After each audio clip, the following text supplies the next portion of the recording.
안녕하세요. 오늘의 데일리 뉴스레터에 오신 것을 환영합니다. 1. 한 나라의 디폴트 상황. 2. 영토 이전 요청. 3. 한국의 투자 및 개발 계획. 한번 진실을 알아봅시다. 만약 한 국가가 채무 불이행을 하게 된다면 그 국가의 경제적 상황은 매우 어려워질 것입니다. 국가는 외국인 투자자들로부터 자금을 조달하기 어렵게 되어 국내 기업들은 쉽게 자금을 빌리지 못할 것입니다. 이로 인해 기업들은 생산력이 감소하고 일자리도 줄어들게 되나. 또한 국가의 인플레이션과 환율 변동이 심해져서 국민들의 구매력이 떨어지고 물가가 상승하게 됩니다. 이러한 상황에서 정부는 긴급한 조치를 취해야 합니다. 그렇지 않으면 국가는 더 많은 채무를 늘리게 되고 경제적인 붕괴로 이어질 가능성이 있습니다. 따라서 정부는 채무 상환 계획을 세우고 국민들에게 안정적인 경제 상황을 유지할 것을 약속해야 합니다. 인도 남부에 위치한 작은 섬나라 스리랑카. 최근 이 나라가 디폴트 위기에 몰리며 IMF의 차관을 요청한 사실이 알려졌는데요. 국민들은 이 소식을 듣고 대규모 항쟁에 나섰다고 합니다. 스리랑카에 돈을 빌려준 한국도 난감한 상황에 빠졌는데요. 그런데 이 때문에 한국이 스리랑카의 귀중한 보석 광산을 손에 넣을 수 있게 되었다고 합니다. 수많은 보석 회사들이 군침 흘린 이곳을 손쉽게 한국이 손에 넣은 것이죠. 대체 어떻게 된 일인지 지금부터 자세하게 설명해 드리겠습니다. 명멸하던 백열 전구가 깜빡이기 시작했습니다. 불빛 아래에서 책을 펴놓고 공부하던 아이들의 눈빛은 어두워졌죠. 조만간 전기가 완전히 끊길 신호였기 때문입니다. 아이들의 어머니는 서둘러 아이들을 침실로 보냈습니다. 금방이라도 꺼질 것 같은 백열 전구는 완전히 어두워졌죠. 그난달 넘게 지속된 단전 현상. 수도 콜롬보 일대에는 저녁만 되면 전기가 끊기는 일이 발생했습니다. 비단 콜롬보 시내에서만 이런 현상을 겪는 것은 아닌데요. 나라 전체가 전기 부족으로 인해 단전 현상을 겪고 있습니다. 국민들의 분노는 점점 쌓여만 갔죠. 인도양의 아름다운 섬나라 스리랑카에서 벌어지고 있는 현실은 참혹한데요. 유럽에서 치열하게 전개되는 전쟁과는 다른 형태의 살기 위한 몸부림이 스리랑카에서 벌어지고 있습니다. 코로나로 인해 큰 타격을 입은 스리랑카는 한계점을 넘어 나라 경제 전체가 뒤흔들 정도로 위기에 빠졌죠.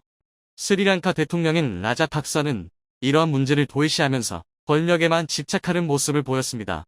스리랑카 라자팍사 가족 통치 강화, 대통령 총리의 장관 추가, 심지어 정부 주요 인사들마저 가족을 안치는 비상식적인 모습을 보였죠. 로이터 통신에 따르면 고타바야 라자팍사 스리랑카 대통령은 그의 동생 바시를 재무부 장관으로 임명했습니다. 고타바야의 형이자 전 대통령인 마힌다는 총리를 맡고 있는데요. 이원직 정부제를 채택한 스리랑카는 대외적인 업무를 맡고 있는 대통령 라자팍사와 스리랑카 내부적인 문제를 담당하는 마힌다 총리가 권력을 나누어 스리랑카를 다스리고 있었는데요. 동생은 물론이고 자식들까지도 스리랑카 주요 요직에 임명되어 스리랑카 정부는 라자팍사 가문의 개인 사업체라는 비아냥을 듣기도 했죠. 관계부 장관직을 행사하고 있는 라자팍사 가문의 맏형과 마힌다 총리의 아들 나말은 청년체육부 장관까지 맡고 있는 상황. 그럼에도 불구하고 스리랑카 국민들은 이들의 만행을 참고 있었습니다. 심지어 전기가 끊기는 일이 있어도 정부를 믿고 기다리고 있었죠. 그러나 이들의 인내심을 폭발한 사건이 벌어지고 말았습니다. 바로 스리랑카 정부가 IMF의 구제 금융을 받겠다고 나서며 포퓰리즘 정책으로 코로나19 전부터 세수 감소 인프라 투자 늘리며 중국의 비급증 반정부 시위 격파하자 통금의 SNS 금지까지 디폴트 수순 밟는 스리랑카에 무슨 일이 악재 겹치고 겹쳤다. 나라가 공식적으로 파산했다는 사실을 시인했기 때문인데요. 현재 스리랑카가 상환해야 할 부채는 70억 달러 한화로 환산하면 약 8조 5,400억 원에 달하는 금액입니다. 스리랑카 정부가 가진 외환 보유액은 총 20억 달러. 모든 돈을 빚을 갚는 데 사용한다고 하더라도 50억 달러를 갚지 못할 정도로 나라가 빈곤한 상태에 빠져 있는 것이죠. 대통령과 총리가 비상대책을 세우고 나라를 이끌기를 바란 스리랑카 시민들은 거리로 뛰쳐나왔습니다. 작금의 사태를 초래한 정부 인사들과 책임자인 라자팍사 대통령이 당장이라도 자리에서 물러나야 한다며 시위에 나섰죠. 대통령 관저에는 돌들이 쏟아졌으며 버스는 불에 휩싸였습니다. 대부분의 거리는 시위대들의 항의로 경제활동이 불가능한 상황. 이들은 IMF 구제 금융을 받는 것은 용납할 수 없다고 말하며 대통령과 지배층들이 사죄를 털어서라도 이번 사태를 책임질 것을 요구했습니다. 라자팍사 일가는 시민들의 요구를 들을 생각이 없었죠. 이들은 국가 비상사태를 선언하며 시위대들의 진압에 나섰습니다. 통행금지령이 떨어지며 밤늦게 거리에 나오는 것을 막고 소방차와 군병력을 동원해 수도 콜롬보에 배치했죠. 그럼에도 불구하고 시위가 진정될 기미가 보이지 않았죠. 스리랑카 시위 맞서 발동한 비상사태 해제, 여론 압박에 밀려 경제난 심화에 외교 공간 운영 중단도 확대. 사태의 심각성을 깨달은 대통령은 내각 총사퇴를 비롯해 야당을 중심으로 한 중립내각 구성을 제안하며 민심 수습에 나섰지만 스리랑카 항해 시위 계속에 굴복, 비상사태 성토 철회, 한번 풀린 시위대의 진격은 아무도 막을 수 없었습니다. 사실 스리랑카가 이 정도로 위기에 몰릴 상황은 아니었는데요. 코로나와 우크라이나 전쟁으로 악화된 나라 재정과 더불어 중국의 간섭이 결정적인 영향을 미쳤습니다. 악몽은 중국이 스리랑카에 욕심을 낸 순간부터 시작되었습니다. 중국은 1대1로 프로젝트를 가동하며 인도와 동남아시아 등지를 비롯 주요 항구 거점을 확보하는 데 주력했습니다. 진주 목걸이 전략이라고 불린 중국의 거점 확보 계획은 지묘했죠. 그 중에서도 가장 눈에 띈 곳이 바로 스리랑카였습니다. 인도양에 위치한 스리랑카는 지리적으로 매우 중요한 장소입니다. 인도양 중심에 위치한 곳이기에 인도양을 거치는 배를 감시할 수 있는 장소이자 물류 이동에 있어 중요 거점이 될 가능성이 높은 곳이죠. 중국이 스리랑카에 입맛을 다시기 시작한 때마침 마힌다 라자팍사 전 대통령이 대선에서 승리를 거두었습니다. 마힌다 전 대통령은 자신의 고향인 한반토타에 대규모 개발을 하고 싶어 했는데요. 자신의 지지 기반인 한반토타에 선물을 안겨주고 싶은 마음을 중국은 이용했습니다. 중국은 한반토타 지역에 대규모 항구를 건설하자며 마힌다 전 대통령을 꼬드겼습니다. 경제적 타당성이 없고 오히려 유지관리비가 더 든다는 분석이 지배적이었지만 중국의 지원을 믿은 마힌다 전 대통령은 개발을 강행했죠. 하지만 돈이 없는 상황에서 대규모 항만 건설은 불가능한 일. 중국은 스리랑카에 3억 7천만 달러의 차관을 빌려줍니다. 연 3%의 저금리로 스리랑카에 돈을 빌려주었고 중국이 던진 미끼에 스리랑카는 그대로 넘어가게 됩니다. 애초부터 거대 항구로 만들기에 적합하지 않은 지형을 억지로 항구로 만든 곳이었고 중국 외에는 아무도 관심을 가지지 않았기에 한반토타 항구는 개항하자마자 적자 신세를 면치 못했습니다. 한 해 동안 총 34척의 배만 이 항구를 이용할 정도로 이곳은 철저하게 외면받았죠. 운영비로 돈을 회수해야 하지만 이조차도 불가능한 상황. 결국 빚만 쌓이게 되면서 스리랑카가 갚아야 할 돈만 늘어나게 되었죠. 스리랑카 한반토타 항의 슬픈 운명. 정치적 고려로 건설, 부채 갚지 못해 중국의 99년간 조차. 경제 종속 심화. 중국은 서서히 스리랑카를 압박하며 항구 운영권을 손에 넣었습니다. 빚을 볼모로 항구 지분을 요구한 것이죠. 스리랑카 정부는 당연히 중국 정부의 지분 요구에 반발했습니다. 스리랑카의 중국식 민집? 중국이 내건 조건이 매우 형편없었기 때문인데요. 중국은 한반토타 항구를 99년 동안 이용할 수 있도록 정부에게 요청했으며 심지어 한반토타 항구 주변 60제곱킬로미터에 해당하는 땅을 산업단지로 개발하라는 요구 조건까지 건 것입니다. 빚 및 놓은 중국, 스리랑카 항구 접수했다. 중. 한반토타 항 건설 계획 듣고 타당성 조사도 없이 선뜻 대출. 중국의 진짜 노림수는 바로 여기에 있었던 것이죠. 스리랑카는 뒤늦게 중국의 노림수를 깨닫고 벗어나려고 했으나 세월이 지난 만큼 쌓인 빚은 스리랑카의 발목을 붙잡았죠. 게다가 작년 벌어진 자원대란과 더불어 코로나 사태로 산업이 제대로 돌아가지 않았고 종이 부족해 시험 보고 인도행 난민까지 스리랑카의 처참한 몰락. 스리랑카의 주된 산업인 관광업도 제대로 돌아가지 않자 스리랑카 정부는 항복 선언을 하며 IMF에 돈을 빌리려고 했던 것이죠. 스리랑카 국가부도 위기. 최대 투자 한국협력사업 먹구름. 경제위기 치안 불안으로 비상사태 통행금지 선포 JP모건 피치. 스리랑카 부채 부실태권으로 간주. 스리랑카의 소식에 가장 당황한 국가는 다름 아닌 한국인데요. 한국은 스리랑카 최대 투자국으로 민간기업은 물론이고 정부도 상당한 투자를 한 곳이라 이번 디폴트 임박 소식에 민감한 상태였죠. 한국 정부는 스리랑카 정부에 5억 달러를 빌려주었습니다. 수출입은행 스리랑카 5억 달러 차관 지원 2022년까지 연장. 이자는 0.15%에서 0.20%로 초저금리 대출이라고 할 수 있는데요. 중국 정부에게 갚아야 할 빚이 있다는 사실을 알고 있기에 이를 배려해서 급한 자금을 한국이 빌려준 것이죠. 스리랑카 정부는 한국 정부만이 아니라 민간 기업들에게도 손을 벌렸죠. 스리랑카에 진출한 한국 기업인 경남기업, 한진해운과 같은 기업들은 그동안 스리랑카와의 관계를 생각해 차관에 대여하는 모습을 보여주었지만 디폴트가 임박하자 스리랑카 정부에게 압박을 가했는데요. 정부 역시 스리랑카에게서 받아야 할 돈이 있는 입장이라 강하게 압박했죠. 위기에 몰린 스리랑카는 당장 다급한 빚을 해결하기 위해 한국 정부에게 스리랑카가 자랑하는 지역을 내주기로 했는데요. 바로 라트나프라라고 불리는 스리랑카의 보석 광산지대입니다. 스리랑카는 예로부터 세계 5대 보석 생산국이라고 할 만큼 다양한 종류의 귀한 보석들이 내장되어 있는데요. 루비와 사파이어, 캐치아잇 보석 회사들이 탐내는 원석들이 대지 곳곳에 묻혀있는 곳으로 유명합니다. 그 중에서도 라트나프라는 세계에서 유명한 곳으로 길가에 치이는 돌 안을 살펴보기만 해도 보석을 발견할 수 있다는 말이 나올 정도죠.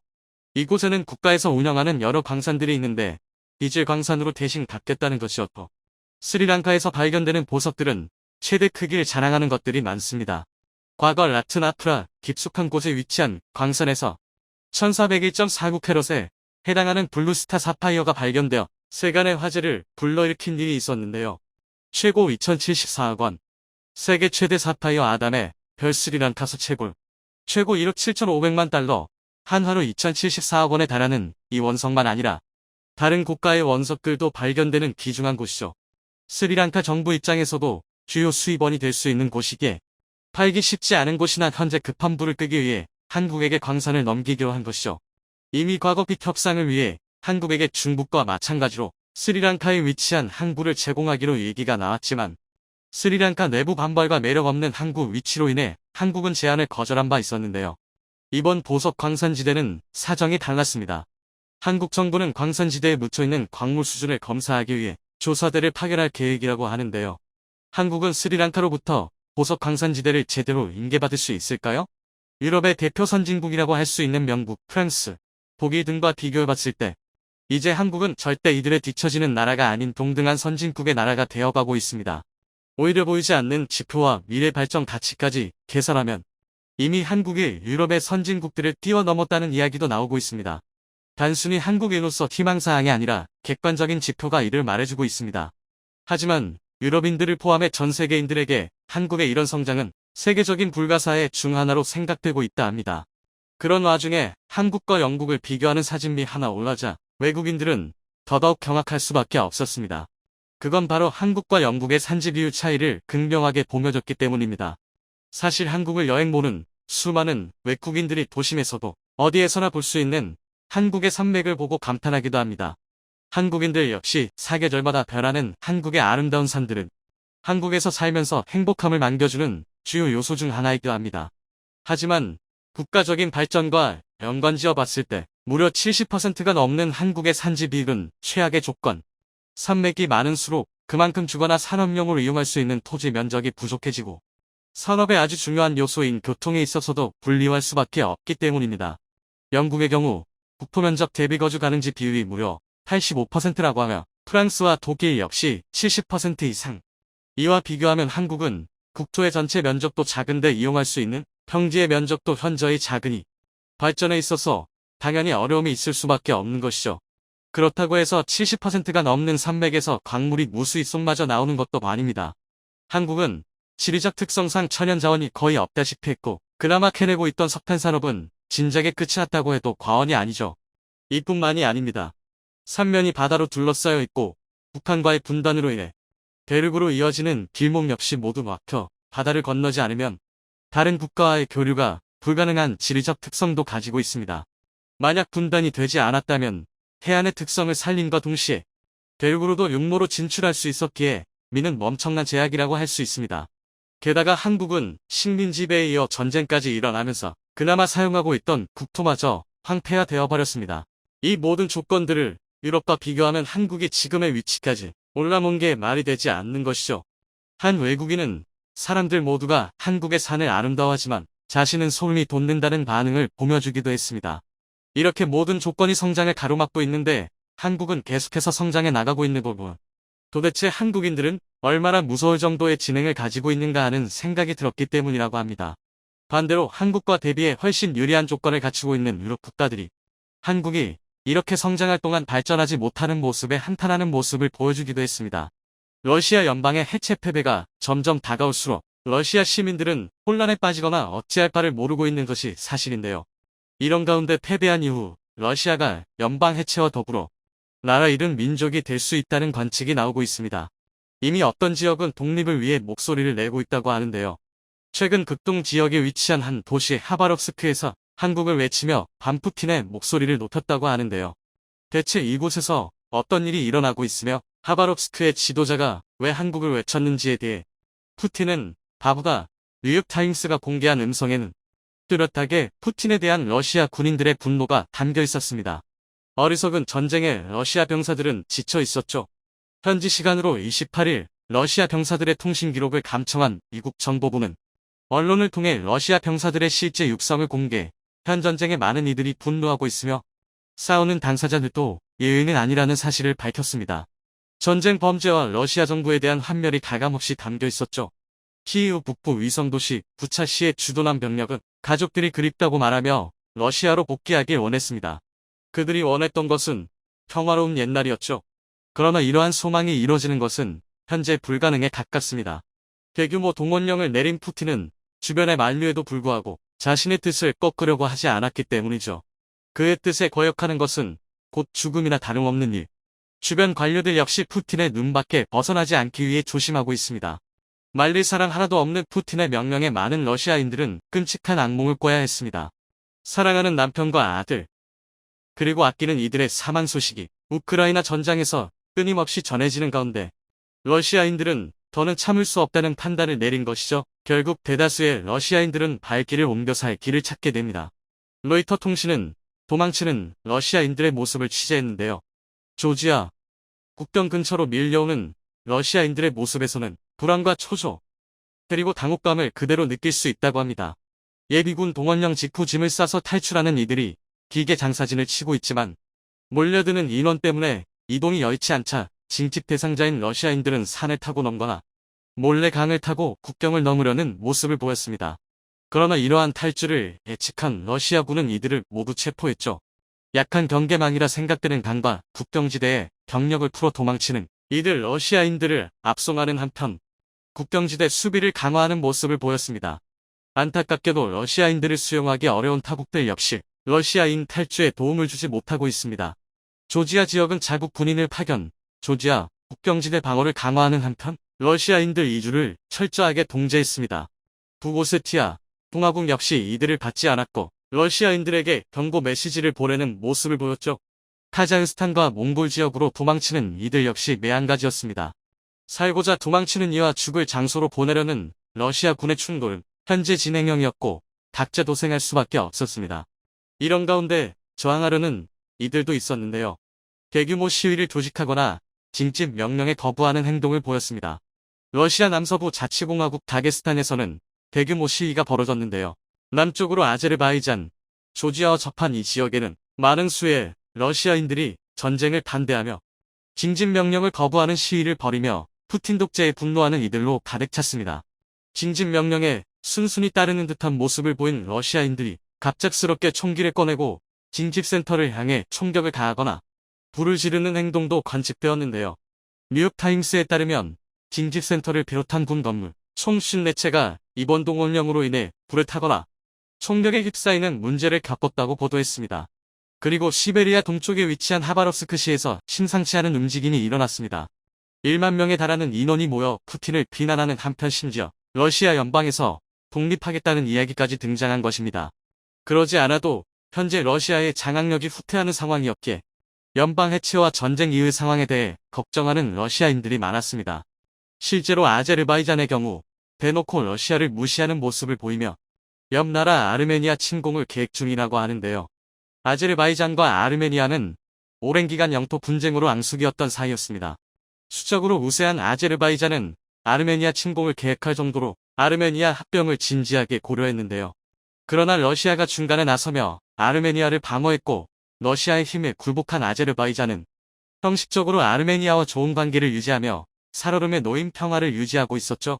그런데 러시아가 약해지면서 눈치를 볼 필요가 없어졌고 아제르바이잔은 석유의 힘을 이용해 무기를 수입, 아르메니아 침공을 위한 준비를 시작한 것입니다. 힘이 약한 러시아는 더는 아제르바이잔을 제어할 수 없게 된 것이죠. 조지아에서도 비슷한 일이 일어나며 러시아와 밀접한 인연을 이어갔던 이들 국가들은 러시아를 부정하며 자기만의 독립 계획을 생각하는 등 러시아 체제가 뿌리부터 흔들리고 있습니다. 이런 와중에 하바롭스크가 독립을 외치며 러시아로부터 자유로워질 것을 선언하며 거리로 뛰쳐나온 것인데요. 이미 2020년경 반정부 시위 집단이 푸틴을 공격하며 하바롭스크의 자유를 외쳤던 적이 있었기에 이상한 일은 아니었습니다. 2020년 당시에도 반푸틴에 대한 반감으로 모인 시민들이 자발적으로 시위대를 구성하며 러시아 정부를 공격했죠. 세르게이 푸스갈이라는 하바롭스크 주지사의 퇴진 때문에 촉발된 시위로 민망을 얻던 그가 갑자기 러시아 연방정부로부터 구금당하면서 발생한 일이었습니다. 당시 주지사였던 그는 살인 주모 혐의를 받으며 연방보안국 FSB 요원에 의해 끌려가는 수모를 겪었는데요.